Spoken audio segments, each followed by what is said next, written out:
Olá, estudantes! Tudo bem com vocês? Sejam bem-vindos a mais uma aula do Projetos Mãos na Massa. Sou a professora Arlete, da Sala Maker de Gastronomia da Escola Omar Sabag. Eu sou a professora Andréia, responsável pela Sala Maker de Artesanato, Costura e Customização. Hoje vamos conversar sobre a imigração no Paraná.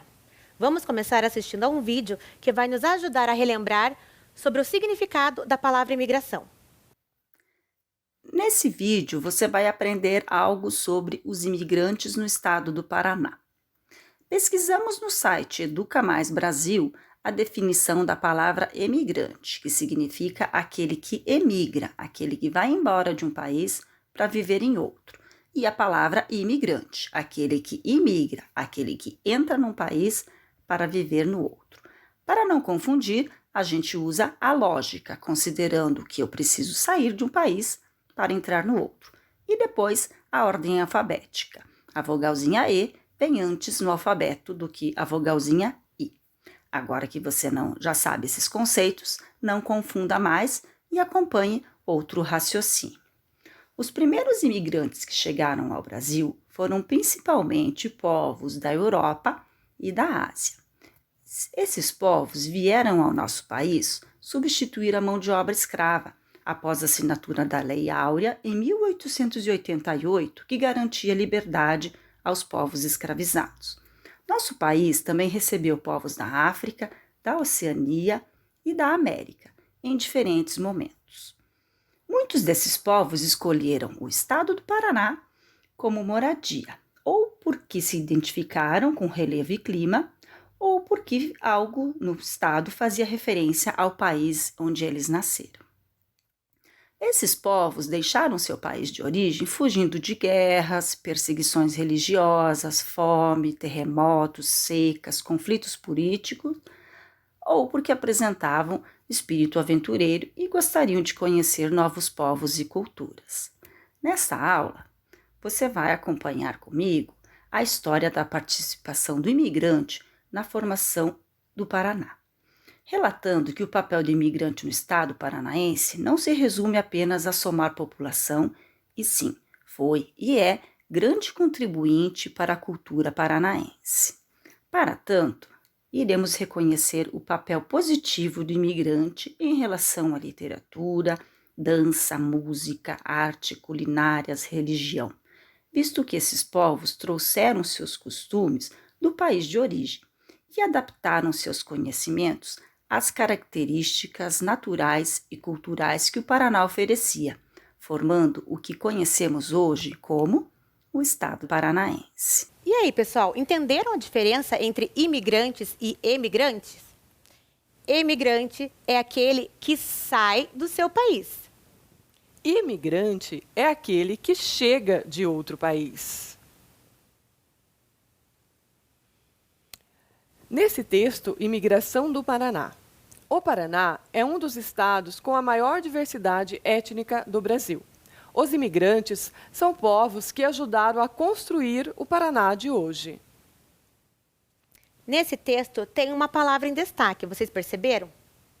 Isso mesmo, a palavra étnica. Vocês sabem o que significa étnica ou etnia? Significado de etnia: coletividade de indivíduos que se diferenciam por suas especificidades socioculturais, refletidas principalmente na língua, religião e maneira de agir, grupo étnico. E falando em grupos étnicos, agora vamos conhecer alguns desses povos que fazem parte da história do Paraná, que são os alemães, os espanhóis e os portugueses. Vocês sabem de onde vieram esses povos? De países da Europa, Alemanha, Espanha e Portugal. Eles vieram de perto ou de longe do Brasil? Eles vieram de muito longe, do continente europeu. Mas como será que eles faziam essa travessia? Se você pensou em grandes embarcações, está correto. As viagens duravam de 30 a 40 dias.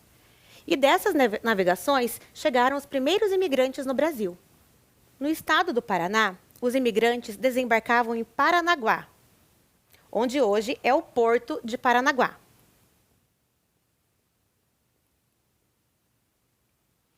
Você sabia? Paranaguá é um município localizado no litoral do estado do Paraná. Fundada em 1648, é a cidade mais antiga do Paraná e a principal do litoral paranaense. Reconhecida como o local onde começou o povoamento do Paraná, Paranaguá é a maior cidade do litoral do estado, com uma população estimada de 153 mil habitantes. A cidade de Paranaguá foi e continua sendo até hoje a cidade do Paraná que tem mais traços da cultura e herança lusitana. Foi a porta de entrada dos portugueses e manteve alguns traços característicos desse legado. Como vimos, Paranaguá está localizada no litoral do Paraná, a 90 quilômetros de Curitiba. Levamos em torno de 1 hora e 30 minutos de carro ou de ônibus. A cidade guarda muito da colonização portuguesa, em seus casarios e fachadas multicoloridos. Falando em Paranaguá, o prato típico e mais famoso do litoral paranaense é o saboroso barreado. A receita é realizada com carne bovina, cozida em uma panela de barro até desmanchar. Depois é misturado em farinha de mandioca e servido com bananas. E também muitas receitas utilizando frutos do mar. Os portugueses foram um dos primeiros imigrantes que chegaram em terras paranaenses. Tendo o catolicismo como a religião principal, a maior herança cultural que eles nos deixaram foi a língua portuguesa, o nosso idioma. Podemos perceber vários alimentos dessa origem. Receitas com peixes, frutos do mar, azeites, azeitonas, legumes. A sardinha e o bacalhau estão presentes entre seus principais pratos. Em Curitiba, encontramos algumas construções com características portuguesas. Na primeira imagem, podemos observar a fachada do Hospital Santa Casa de Curitiba. Na segunda imagem, o marco de fundação da cidade de Curitiba, na Praça Tiradentes, com o símbolo do rei de Portugal, instalado por Mateus Leme em 1693. Nessas imagens, observamos o Bosque de Portugal, no bairro Jardim Social, onde abriga o Memorial da Língua Portuguesa. Vocês conhecem o Bosque de Portugal? Se não conhecem, fica a dica para um passeio com a família. Vamos conhecer outros imigrantes que vieram até o Paraná? Os alemães. Os alemães foram uma das primeiras etnias a chegar em Curitiba. Eles se instalaram no centro histórico.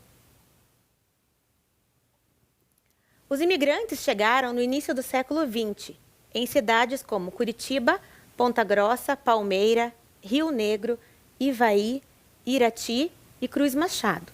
Em Palmeira, por exemplo, fundaram várias colônias. O cultivo da erva mate e a pecuária estimulavam a imigração de alemães.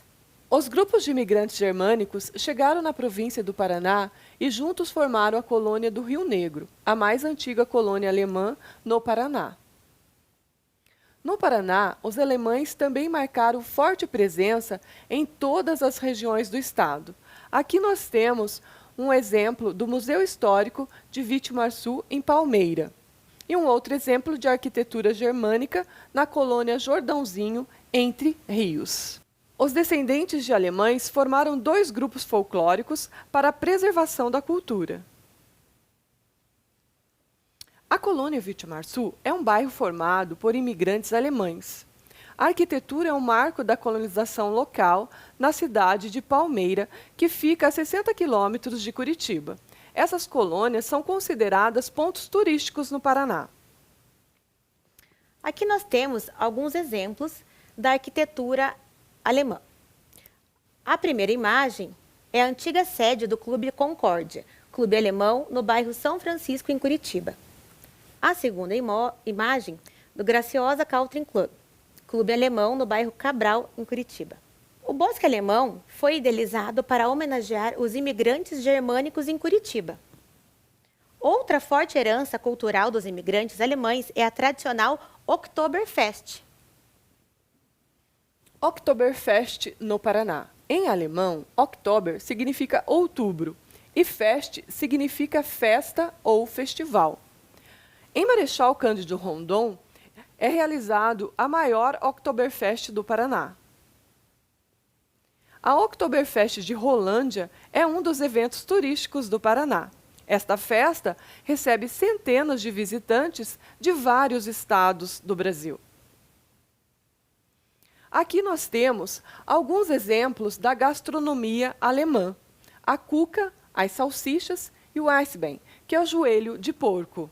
Agora vamos assistir a um vídeo que vai mostrar a receita de um prato alemão.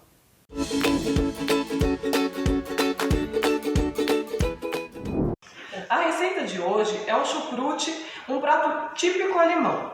O chucrute é a fermentação do repolho com sal. Para fazer essa receita, a gente vai precisar somente desses 3 ingredientes: o chucrute e o sal. Eu uso colocar também uma cenoura.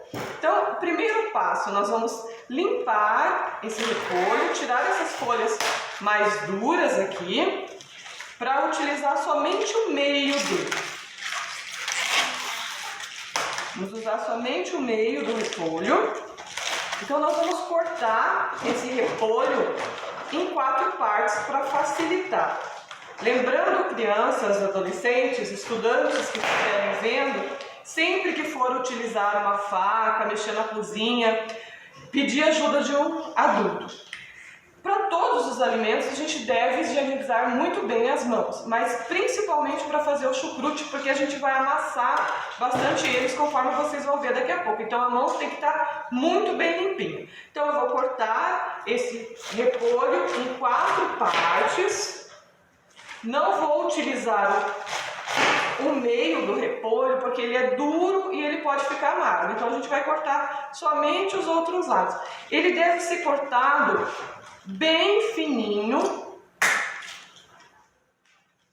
Bem fininho. Quanto mais fino vocês puderem. Então, pessoal, depois de cortado o repolho, ele deu mais ou menos essa quantidade. É bom colocar numa bacia bem grande para que vocês consigam massagear. Agora que o repolho já está cortado, bem fininho, nós vamos acrescentar o sal. Mais ou menos um meio copo de sal ou 2 colheres de sopa bem cheia. Não se preocupe, não vai ficar salgado, porque ele vai soltar água e esse sal vai sair também juntamente com a água. É para ajudar a fermentação. Então, colocando o restinho do sal, agora vai massageando de forma circular. Ele já vai diminuindo, conforme vocês estão fazendo essa massagem, o repolho já vai diminuindo. Essa massagem vocês vão fazer por mais ou menos uns 3 minutos. Ó, podem reparar que ele já diminuiu, está bem brilhoso. Agora que nós já massageamos por uns 3 minutos, a gente vai tampar ele e deixar ele descansar por mais ou menos umas 2 a 3 horas. Eu vou descobrir o nosso repolho. Olha para vocês verem como diminuiu e já juntou bastante água. Essa água a gente vai reservar um pouquinho depois, tá? Então agora eu vou acrescentar aqui a cenoura. Vamos acrescentar a cenoura e novamente a gente vai mexer, fazendo movimentos circulares. Agora o que nós vamos fazer? Olha para vocês verem como soltou bastante água. Então agora a gente vai tirar o excesso dessa água. Esse vidro já foi devidamente esterilizado. Nós vamos apertar para tirar o excesso da água. Aqui, a hora que a gente for colocando o vidro, a gente também vai usar uma colher para apertar, para que não fique ar. Então nós vamos pegar uma colher e vamos apertando. Então a gente vai pegar aquele pedaço que nós reservamos no início para ajudar a firmar aqui. E vamos apertar bem, para ficar bem pressionado para não entrar ar. Depois a gente vai pegar um pouquinho dessa água do chucrute mesmo, do repolho que estava fermentando, e vamos acrescentar aqui. Ele tem que ficar bem coberto. Nós vamos cobrir bem e tampar. E vamos colocar num lugar, ele vai continuar coberto por uns 5 dias. Depois desses 5 dias, 5 a 7 dias, ele pode ir para a geladeira. Quando ele estiver na geladeira, aí ele vai durar de 2 a 3 meses. Então, pessoal, aqui está o nosso chucrute pronto. Nós vamos deixar agora ele descansar de 5 a 7 dias para acontecer a fermentação. Esse período, ele pode vazar, então é legal vocês colocarem um papel toalha ou um pano de prato por baixo na bacia para não fazer sujeira. Tampo novamente e deixo. É bom também todo dia abrir ele para tirar o ar. Abre, tira o ar, fecha de novo, porque senão pode acontecer um acidente. Agora é só deixar guardadinho.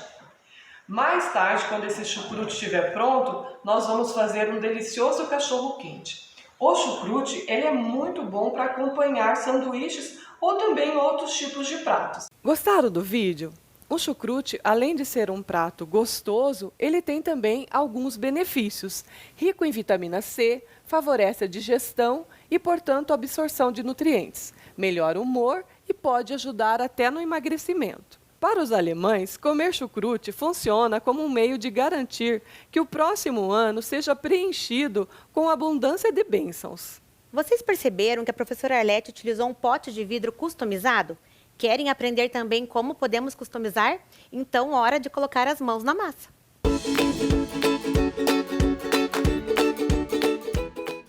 Agora sim, tudo pronto com os nossos materiais necessários. Bom, o que nós vamos precisar? Um pote de vidro, depois de devidamente higienizado, bem limpinho. Nós vamos precisar de retalhinhos de tecido, tá? Pode ser um retalho pequeno, a gente não vai usar nenhuma parte maior que essa aqui. Vamos precisar de um pires apenas, tá? Tesoura, fita, pincel e cola, tá certo? Então, para iniciar, a gente vai usar o pires como molde para fazer o corte no tecido, tá? Com a caneta ou a canetinha, a gente vai fazer o contorno do pires. E aí, agora, é só cortar. Vamos lá. Agora sim, já está recortado o tecido, tá? Por isso que a gente utiliza o pires para ficar bem certinho o corte. Agora, vamos passar a cola em toda a superfície da sua tampinha, tá? Eu estou utilizando uma cola, a cola universal. É uma cola barata, tá? Não é cara. Então, a gente vai passar em toda a superfície da tampa. Lembrando que sempre que for fazer uma atividade utilizando tesoura, cola, né? Sempre pedir o auxílio de um adulto. Então, você vai espalhar por toda a superfície da sua tampinha. Essa cola, ela seca rapidinho. Então, você passa na superfície e já coloca o seu tecido.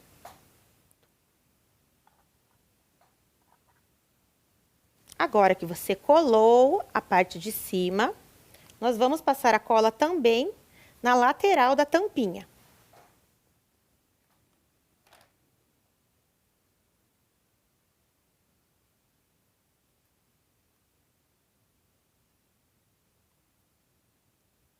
Agora que nós terminamos de passar a cola em toda a lateral, tá? Nós vamos utilizar um fitilho, um pedacinho pequeno, para enfeitar a tua tampinha. Você pode colar ao redor aqui da lateral da tampinha, tá? Fica bem bonitinho. Aqui nós já temos um pronto, que já secou a cola. Então, olha só como ele vai ficar. Fica uma graça, né?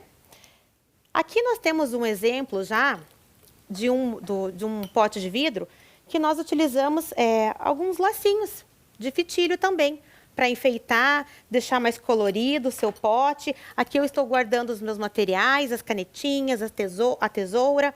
Então, olha só. Então, você pode ser muito criativo, utilizar apenas um retalhinho de tecido para deixar um pote de vidro muito lindo, muito criativo, onde você pode usar até para enfeitar a sua casa. Aqui nós usamos nesse outro pote tinta acrílica e também o tecido, o retalho de tecido. Aqui a gente cortou os desenhos do próprio tecido para enfeitar o vidro, tá? Então é isso, pessoal. Então, gostaram de como ficou? Além de ser prático, reutilizamos o vidro. E falando em vidro, professora Arlete, você não ia nos mostrar uma outra receita onde utilizamos o chucrute? Sim, nós vamos ver agora um outro vídeo.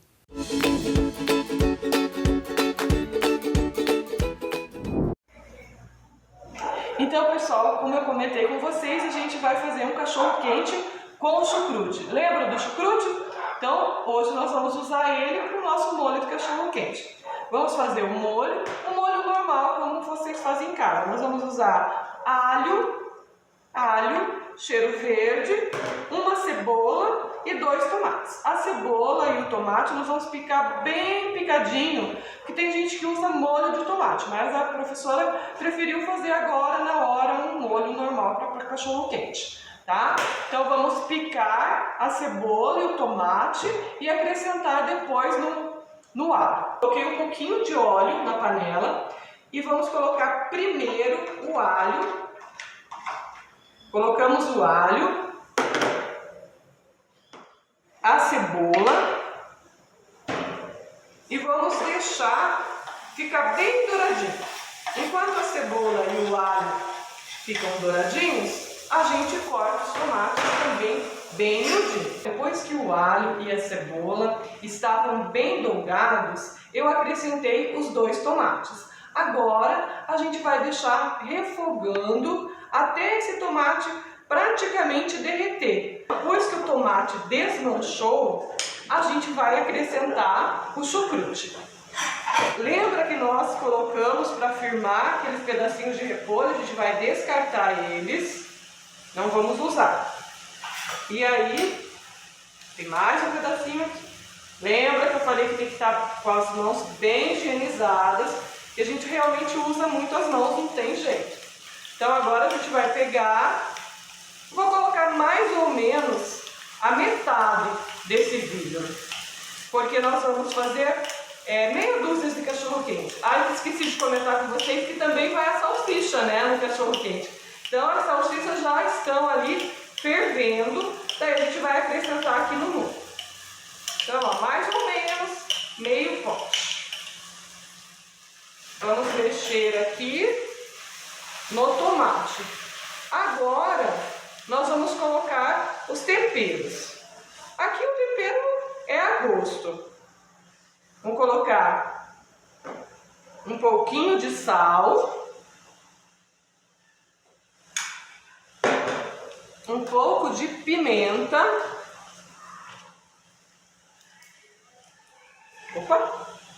um pouquinho de pimenta. E eu gosto também de colocar um pouquinho de páprica. Aí nós vamos mexer bem para pegar o tempero. Olha como está ficando um molho bonito, bem bonitão.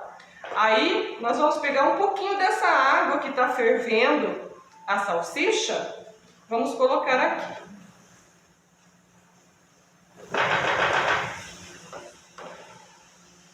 Um pouquinho da água, umas 2 colheres mais ou menos dessa água. Colocamos aqui no molho. Vamos tampar e deixar mais um pouquinho para pegar bem o gosto, para finalizar um cheirinho verde. Um pouquinho de cebolinha e um pouquinho de salsinha. Nós vamos acrescentar a salsicha que já está aqui fervida nesse molho. Acrescentamos então a salsicha, daí a gente mexe bem e está pronto, é só montar o nosso cachorro quente. O cachorro quente alemão, no modo alemão, a gente usa pão francês. Então já cortei o pão francês ao meio, vou colocar um pouco desse molho do chucrute com tomate. a salsicha. Eu gosto também de cortar a salsicha ao meio, para ela ficar bem espaçadinha aqui. Colocamos a salsicha. Aí, no meu, eu gosto de mostarda. Quem gosta de maionese, ketchup, daí vocês fiquem à vontade. Coloca um pouquinho de mostarda e fecha o nosso cachorro-quente. Então, pessoal, aqui está o nosso cachorro-quente à moda alemã. Para decorar o prato ficar mais bonitinho, vocês podem colocar uma rúcula para ter um verdinho. Então, aqui está o nosso saboroso lanche cachorro-quente à moda alemã. Viram como é simples a receita do cachorro-quente alemão? Vai apenas o chucrute, o molho de tomate e a salsicha. Salsicha, mas não é Wiener? Temos então mais uma curiosidade. Wiener em alemão quer dizer Viena e define um tipo de salsicha consumida pelos imigrantes alemães. Salsicha, na verdade, é Wurst, o que formava Wienerwurst, ou seja, salsicha de Viena. Os imigrantes de origem não germânica provaram o prato e tinham dificuldade em pronunciar a palavra. Então adotaram a palavra Wiener para qualquer tipo de salsicha. Como em Curitiba há muitos imigrantes alemães, passou-se a utilizar a palavra Wiener ao invés de salsicha.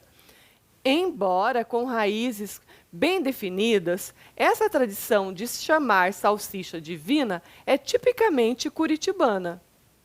Então, está explicado por que aqui em Curitiba nós falamos Wiener. Bom, agora vamos falar de outros imigrantes que também marcaram a história do Paraná? Que são os espanhóis. A imigração espanhola ganhou força na década de 1950. São mais de 15 mil espanhóis natos, nascidos no estado do Paraná. Só aqui em Curitiba são mais de 5 mil.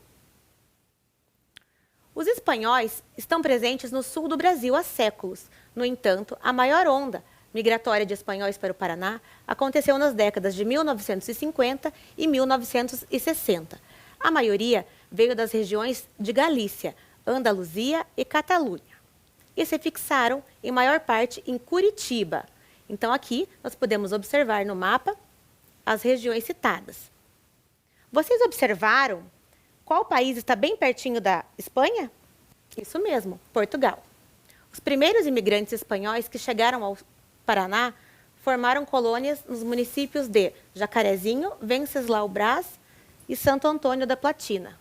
Os espanhóis têm muita tradição no trabalho com pedras e granitos. Inúmeros locais da capital tiveram trabalhos importantes realizados por marmoristas espanhóis, como o Palácio do Governo, a Biblioteca Pública, o Tribunal de Contas e o Teatro Guaíra, além do calçamento original da própria Praça da Espanha. Nessas imagens, nós podemos observar a Biblioteca Pública do Paraná e a Praça da Espanha. Falando em pedras e artesanato, vocês já pensaram em fazer arte utilizando pedras? Vamos conhecer um artista que vai nos ensinar sobre isso. Rafael Guedes, artista plástico formado na Escola de Música e Belas Artes do Paraná, em 2005. Mora em Curitiba e produz peças exclusivas e customizadas, com muita personalidade e criatividade. Agora vamos assistir a um vídeo sobre customização em pedras.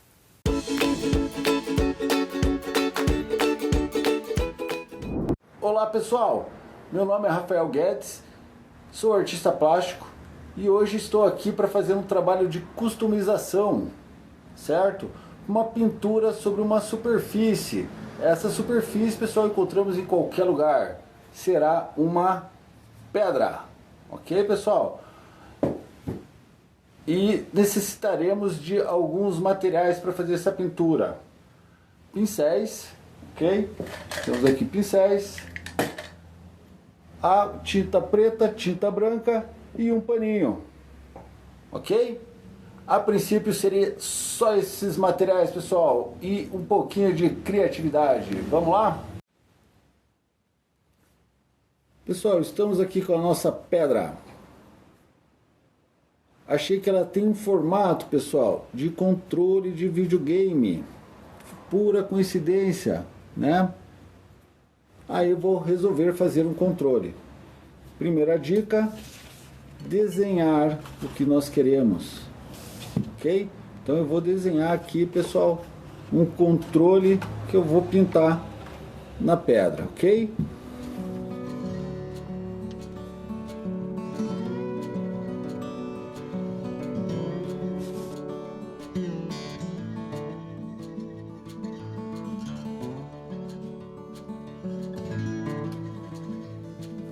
Fundo da pedra desenhado, pintado.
Aqui está então, pessoal, nosso controle pedra.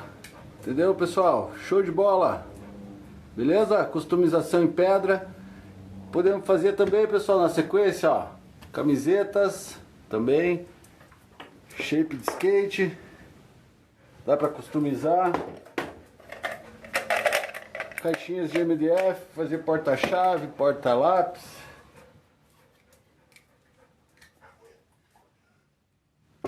Fechou, galera? Falou! E aí, pessoal, gostaram do vídeo sobre customização em pedras? Muito bacana, não é? Então, agora temos o e-mail do artista Rafael Guedes, que é rafa_barraca75@hotmail.com, caso você queira entrar em contato. Continuando com a cultura espanhola, temos aqui exemplos de alguns pratos. A Espanha é famosa quando o assunto é paladar. Paella, reconhecidamente, um dos pratos típicos mais famosos da Espanha. Um prato à base de arroz, lembra bastante o risoto pela consistência. Pode ser preparado com frango ou frutos do mar. Temos também o creme de catalana, uma sobremesa cremosa com uma crosta de açúcar caramelizado. Tortilha, preparada com ovos e batatas fritas. Ela lembra bastante o omelete. Temos também os churros, apreciado por brasileiros, é uma comida típica espanhola, embora muitos tenham a impressão errônea que seja típica do México. Os churros espanhóis habitualmente não são recheados. Vamos assistir um vídeo e aprender um pouco mais da cultura espanhola.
Gostaram do vídeo? É de um grupo folclórico do Centro Espanhol do Paraná, no Teatro Guaíra, o espetáculo das tradições da Espanha. Perceberam que a cultura paranaense foi construída por vários povos e durante muito tempo? Agora, vamos assistir a um vídeo com um resumo de tudo que vimos na aula de hoje? Imigração no Paraná, influências culturais. Vamos começar voltando 521 anos atrás. Muito antes da chegada dos imigrantes em terras brasileiras, os índios já habitavam o estado do Paraná.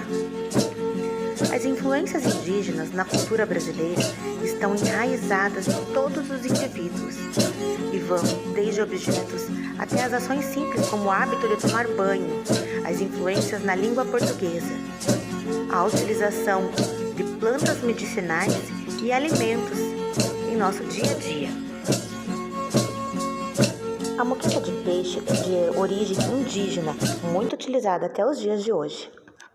A herança dos povos indígenas faz parte da cultura do Paraná. Agora sim, vamos falar dos imigrantes. Afinal, quem chegou no Paraná? Um dos primeiros povos que chegou no estado do Paraná foram os portugueses.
Gostaram de conhecer um pouco mais sobre os outros povos? Espero que sim. Até a próxima aula. E aí, pessoal, gostaram do vídeo? Muito legal, né? Nas próximas aulas, vamos conhecer ainda mais sobre a imigração no Paraná. Até a próxima aula. Fiquem bem e se cuidem. Tchau, Tchau. tchau.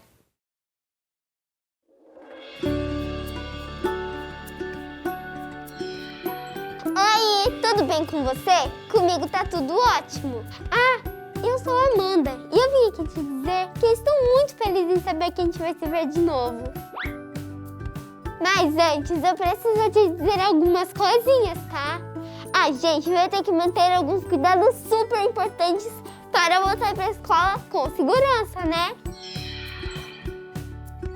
Olha só, antes de sair de casa, é importante que você esteja pronto. Com álcool em gel nas mãos.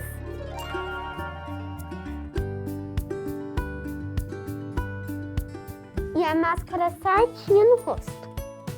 Passa o álcool em gel de novo. Use máscara sempre, inclusive no busão. Sabemos que a saudade é enorme, mas ainda não dá pra gente se abraçar. E nada de beijos e apertos de mão também. Essa é a melhor forma de mostrar que você tá sempre junto. E ficar 1,5 metro dos seus amigos, tá? Você pode compartilhar amor e muita alegria. Só não pode compartilhar materiais e outros objetos. Ah, e não tira essa máscara de jeito nenhum. Nunca, beleza? Nem mesmo para conversar.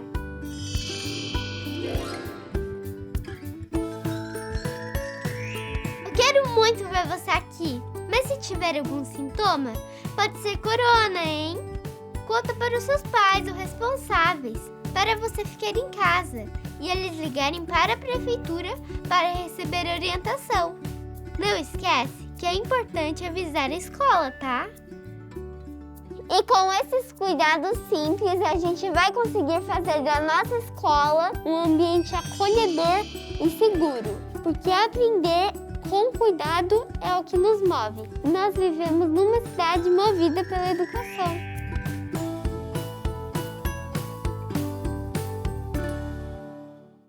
Ei, olha eu de novo. Deixa eu te perguntar uma coisa. Já tá pronto para voltar para a escola? E o material? Já separou? Caderno, lápis e caneta.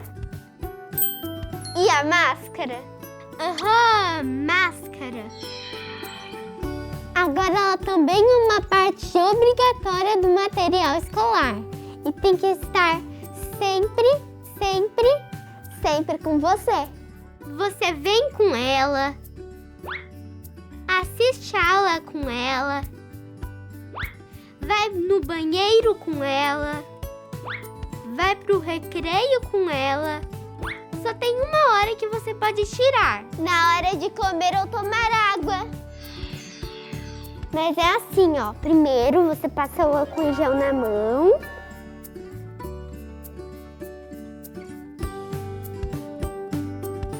E tira a máscara com cuidado, pegando pelo elástico. E coloque dentro de um saquinho vazio. Lembre-se de trazer de casa, hein?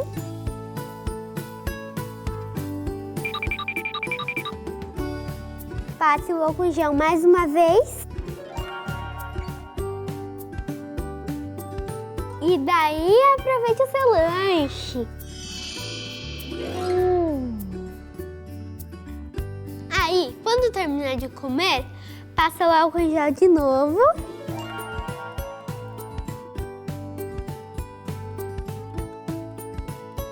E passa direitinho. E coloca a máscara no rosto. Então já sabe, né?